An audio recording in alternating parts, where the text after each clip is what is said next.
Hello दोस्तों, welcome back to वाणिज्य गुरु। दोस्तों, आज की इस वीडियो में आपके लिए लेके आया हूं कंपनी के फाइनेंशियल स्टेटमेंट का पूरा डिटेल। एक कंपनी का वित्तीय विवरण क्या होता है, किसे कहते हैं, इसका पूरा डिटेल आज आप इस वीडियो में समझेंगे। किसी भी कंपनी का जो फाइनेंशियल स्टेटमेंट होता है, इसका मतलब है कि उस कंपनी की वास्तविकता क्या है। जिस तरह से किसी आदमी की औकात जो है, हम उसके कपड़ों से, उसके घर से, उसकी गाड़ी से आंकते हैं। हम किसी के बैंक स्टेटमेंट को देखने नहीं जा सकते, लेकिन उसके हाव भाव, उसके रहन सहन, उसके पहनावे को देखकर हम किसी इंसान के रेपुटेशन, उसके स्टेटस की तुलना करते हैं। उसी तरह से एक कंपनी जो है, उसके फाइनेंशियल स्टेटमेंट को देखकर, उसके वित्तीय विवरण को देखकर हम ये जान सकते हैं कि किसी कंपनी की वास्तविक स्थिति क्या है। इस वित्तीय विवरण के अंतर्गत आपको किसी कंपनी का balance sheet, profit loss account और उसके कैश फ्लो स्टेटमेंट का आपको डिटेल में अध्ययन करना होता है। चलिए देखते हैं कि 2013 में जब कंपनी लॉ में चेंज हुआ, तो उस चेंज के बाद बैलेंस शीट इसका किस फॉर्मेट में बनता है और किस तरह से वो बनाया जाता है। क्योंकि जो पहले बैलेंस शीट बनता था कंपनी अधिनियम 1956 के अनुसार, उसको 2013 में चेंज कर दिया गया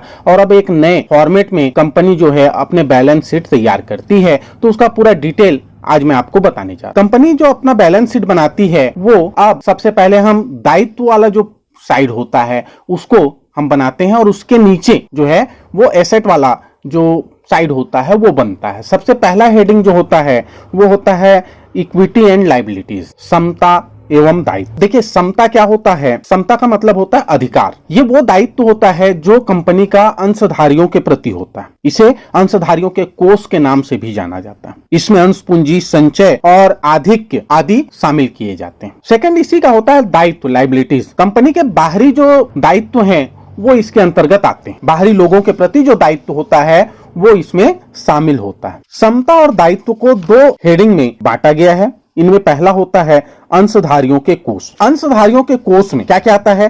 तो इसमें आता है अंश पूंजी। जैसा कि आप जानते हैं, कंपनी पूंजी प्राप्त करने के लिए शेयर इशू करती है, अंश निर्गमित करती है, और उससे जो कैपिटल उसको अर्न होता है, प्राप्त होता है, वो अंश पूंजी कहलाती है। इस अंश पूंजी हेडिंग में आपको इक्विटी शेयर्स और प्रेफरेंस शेयर दोनों ही दिखाने होते हैं। इसमें मुख्य रूप से क्या क्या आता है? तो यहाँ पर जो है आपको अधिकृत पूंजी, एथराइज्ड जो कैपिटल होता है वो, इशूड कैपिटल, निर्गमित पूंजी, प्रार्थित पूंजी, सब्सक्राइब्ड कैपिटल और पेड अप शेयर कैपिटल इसमें आते हैं। इसके बाद दूसरा हेडिंग होता है संचिति और आधिक्य का, reserve and surplus. Reserve and surplus में पूंजीगत संचय, पूंजी शोधन संचय, प्रतिभूति प्रीमियम संचय, ऋण पत्र शोधन संचय, पुनर्मूल्यांकन संचय और विभिन्न प्रकार के और भी जो रिजर्व होते हैं वो इसमें शामिल किए जाए। अगला हेडिंग हमारा होता है money received against share warrant, अंश वारंट के बदले प्राप्त राशि। इसको समझने से पहले आप ये समझ लीजिए कि अंश वारंट होता क्या है। कुछ ऐसे अंश होते हैं जो कंपनी अपने प्रवर्तकों को और अन्य कर्मचारियों को निर्गमित करती है, जो बाद में एक निश्चित समय के बाद, एक टाइम पीरियड के बाद अंशों में चेंज हो जाते हैं। ठीक है, तो इस प्रकार का जो निर्गमन होता है वो अंश वारंट कहलाता है। इसे ही हम शेयर वारंट कहते हैं। तो इससे रिलेटेड जो अमाउंट होता है वो इस हेडिंग में आता है। इसमें दूसरा होता है आवंटन पूर्ण न होने पर अंश आवेदन राशि, share application money pending allotment. कई बार ऐसा होता है कि कंपनी को एप्लीकेशन मनी तो मिल जाता है, आवेदन राशि प्राप्त हो जाती है, लेकिन अंतिम खाते बनाते तक वो अंशों का आवंटन नहीं की रहती है ना, अंशों का आवंटन नहीं हुआ रहता है। तो ऐसे केस में जो अमाउंट आएगा वो इस हेडिंग में हमें दिखाना है। इसके बाद तीसरा जो हेडिंग होता है वो होता है गैर चालू दायित्व। गैर चालू दायित्व मतलब फिक्स्ड लायबिलिटीज है, नॉन करंट लायबिलिटीज जिसे हम कहते हैं। गैर चालू दायित्व उसे कहते हैं जो चालू दायित्व नहीं। और चालू दायित्व क्या होता है? तो चालू दायित्व से तात्पर्य ऐसे दायित्व से है जिसका पेमेंट हमको 1 साल के भीतर करना होता है। करंट लायबिलिटीज का मतलब है कि ऐसे लायबिलिटीज जिसको 1 साल के भीतर चुकाने हैं, जिनका पैसा लौटाना हो, वो करंट लायबिलिटीज कहलाता है। तो इसमें क्या क्या आता है? इसमें आता है दीर्घकालीन उधार। दीर्घकालीन उधार किस टाइप के होते हैं?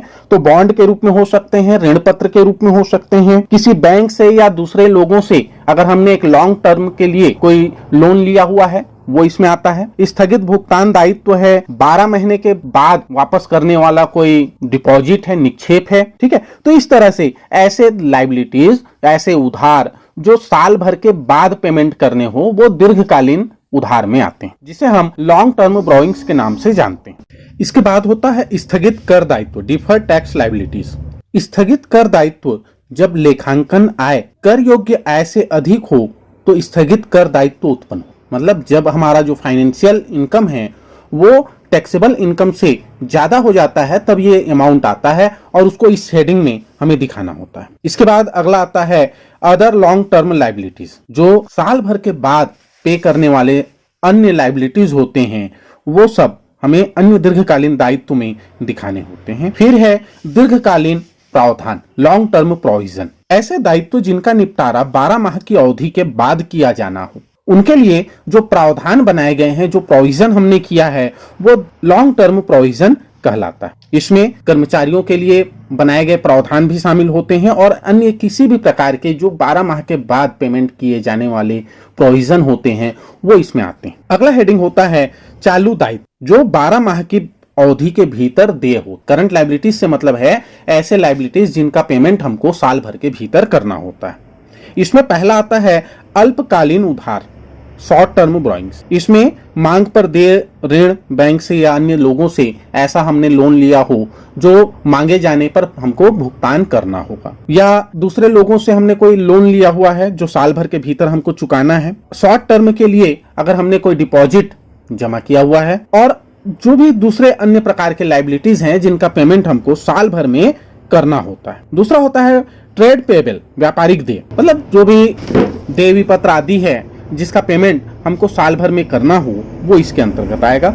इसी प्रकार से अन्य अदर करंट लायबिलिटीज भी इसमें आते हैं। और इसका लास्ट होता है शॉर्ट टर्म प्रोविजन। ऐसा प्रोविजन जो हमने साल भर के लिए बनाया है, मतलब जिसका पेमेंट हमको साल भर के भीतर करना होता है, वो इसमें आता है। इसके लिए भी हम कर्मचारियों के लिए बना सकते हैं या अन्य किसी काम के लिए ये तैयार किया जा सकता है। अब दूसरा हमारा जो हेडिंग होता है वो होता है, दूसरा पार्ट इसका जो होगा सेकंड पार्ट होता है ना, एसेट का जो पार्ट होता है वो इसका सेकंड पार्ट होता है, जिसमें हम संपत्तियों से रिलेटेड जितने आइटम हैं वो दिखाते हैं।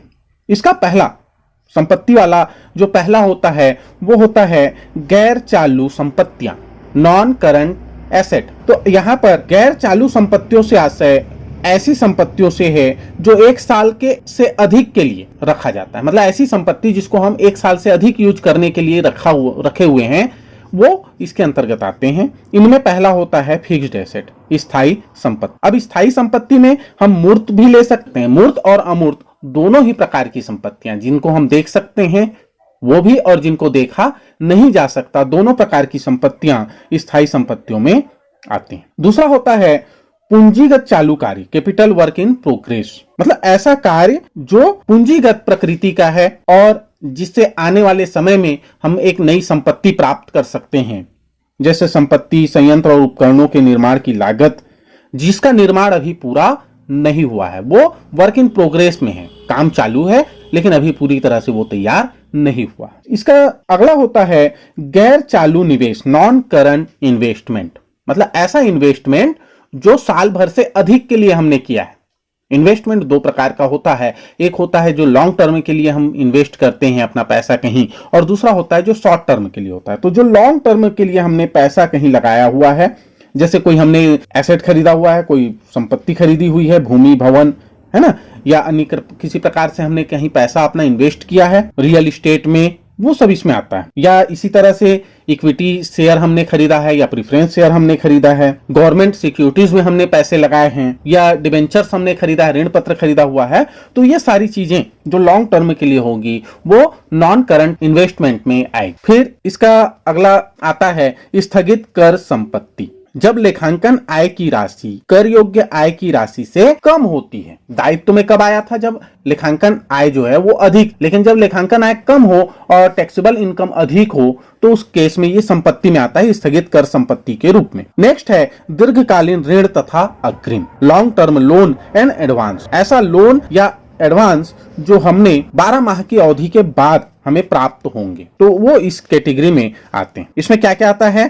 तो पूंजी अग्रिम, प्रतिभूति निक्षेप, संबंधित पक्षकारों को ऋण तथा अग्रिम, अगर हमने किसी को पेमेंट किया है तो वो सब इसमें आएगा। नेक्स्ट है अन्य गैर चालू संपत्तियां। अन्य गैर चालू संपत्तियां मतलब जो संपत्ति तो है और नॉन करंट एसेट है ना, जैसे दीर्घकालीन व्यापारिक प्राप्य, ये सब इसमें आएंगे। सेकंड इसका होता है करंट एसेट, ऐसी संपत्तियां जिनका हम यूज साल भर के भीतर भीतर करेंगे, जो लंबे टाइम तक हम यूज में नहीं लाएंगे या जिनका अमाउंट जो है वो चेंज होते रहता है, वो करंट एसेट में आता है। इसमें पहला होता है करंट इन्वेस्टमेंट, चालू निवेश। ऐसा इन्वेस्टमेंट जो साल भर के कम समय के लिए हो। इन्वेंट्रीज, रहतिया, कच्ची सामग्री के रूप में हो सकता है या वर्क इन प्रोग्रेस के रूप में हो सकता है या फिनिश्ड गुड्स के रूप में हो सकता है, तैयार माल के रूप में, वो सब इसमें आता है। फिर ट्रेड रिसीबल, व्यापारिक प्राप्त, देनदारों से हमें जो पैसे लेने हैं या जो हमारा प्राप्य विपत्र है, वो सारा आइटम इसके अंतर्गत आता है। चौथा होता है इसका कैश एंड कैश इक्विवेलेंट्स, रोकड़ तथा रोकड़ तुल्य, मतलब जो रोकड़ के समान हो। रोकड़ तो आएगा ही, कैश आएगा ही, साथ ही साथ ऐसी संपत्तियां जिनको हम तुरंत कैश में चेंज कर सकते हैं, चाहे वो बैंक में पैसा जमा है या कैश इन हैंड है या कोई ड्राफ्ट है, चेक है, वो सब चीज इसके अंतर्गत आ जाते हैं। पांचवा है अल्पकालीन ऋण तथा अग्रिम, short term loan and advance, जो शॉर्ट टर्म के लिए लोन होगा या एडवांस होगा वो इसमें आएगा। छठवां है अन्य चालू संपत्तियां, अदर करंट एसेट, है ना, जो अभी तक हमें ऊपर नहीं लिखा है और वो करंट एसेट है तो वो इसके अंतर्गत आता है, जैसे प्रीपेड है ना, एक्सपेंसेस है, उपार्जित ब्याज है जो अभी तक हमको मिला नहीं है, वो सभी हम इसमें लिखेंगे। तो इस तरह से ये हमारा कंपनी का बैलेंस शीट तैयार किया जाएगा, जो एक नए फॉर्मेट में तैयार होगा। जो अभी तक आप पढ़ते हुए आए हैं वो फॉर्मेट कंपनी के लिए काम नहीं करता है। कंपनी के लिए एक नए फॉर्मेट में नए नियम के अनुसार हमें बैलेंस शीट तैयार करना होता है। उम्मीद करता हूं ये आपको अच्छे से समझ में आ गया होगा कि अब जब भी आप कंपनी का बैलेंस शीट बनाएंगे तो आपको इसी फॉर्मेट में उसे तैयार करना है। आज के वीडियो में इतना ही, मिलते हैं नेक्स्ट वीडियो में, तब तक के लिए धन्यवाद। जय हिंद, जय भारत।